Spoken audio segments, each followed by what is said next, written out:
ডাক্তারবাবু ভালো আছেন তো? এই আমার বিশেষ পরিচিত, একটু স্পেশাল ভাবে একটু দেখে দিতে হবে কিন্তু আপনাকে। স্পেশাল ভাবে নাকি?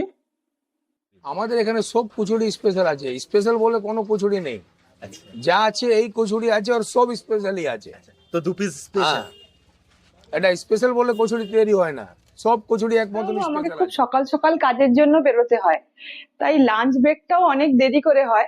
ডাক্তারবাবু, আর্থিক কন্ডিশন তো ভালো নয়, তাই কি জল খাবার খাওয়া যায় একটু বলুন তো, যাতে খরচাও কম হয়, পেটও অনেকক্ষণ ভর্তি থাকে।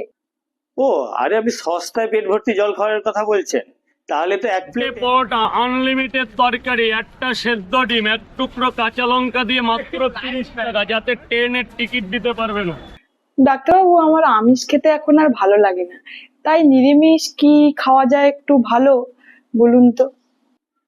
নিরামিষ খাবার দাবারের কথা বলছেন?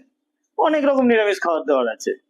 পরোটা কোরমা, মটর পনির, মিক্সড পনির, চানা পনির, ডাল মাখানি, আলু 65, পালকন পনির, পনির বাটার মশলা, পনির ভর্তা। ডাক্তারবাবু, সকালে খালি পেটে কি একটু চিয়া সিডস খাবো, আর সাথে কি একটু খেজুর নিয়ে যাব,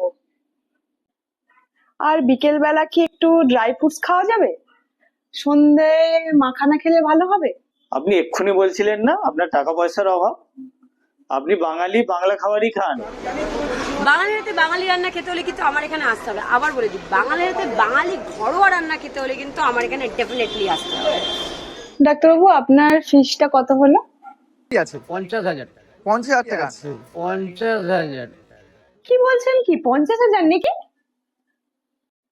আমার ঘরে কি টাকার গাছ আছে নাকি, যে নাড়িয়ে দিলেই ওই আপনাদের ওই যে ফুড ব্লগারদের বিরিয়ানির ভিডিওর মতো ঝরে ঝরে পড়বে নাকি? এইভাবে ঝরে ঝরে পড়বে, দেখুন ঝরে ঝরে পড়বে, ঝরে ঝরে পড়বে, ঝরে ঝরে পড়ছে, ঝরে ঝরে পড়বে, দেখুন ঝরে ঝরে পড়বে। আপনাকে একটা টাকাও দেবো না, আমি চললাম।